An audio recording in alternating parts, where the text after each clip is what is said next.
Hey guys, it's Miss Truden here from BCMS, and I'm super excited to talk to you guys about your Friday assignments. So Fridays are a little bit different.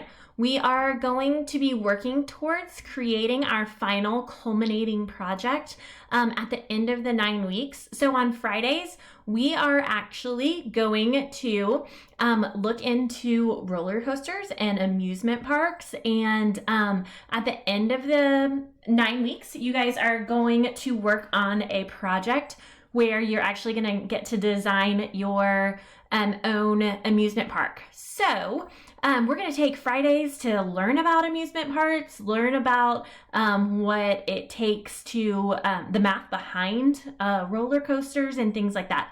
So Fridays are kind of a little bit of a break.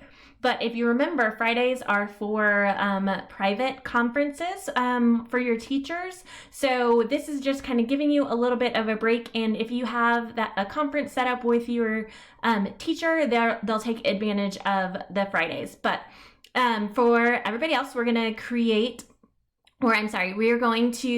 get to look at roller coasters and answer some reflection questions. So today, you guys are going to watch a video about the history of roller coasters, and then you guys are going to answer a couple of reflection questions after the video. So you guys will be hearing from me on Friday. I hope everyone's doing well and taking care of yourselves. Bye, guys.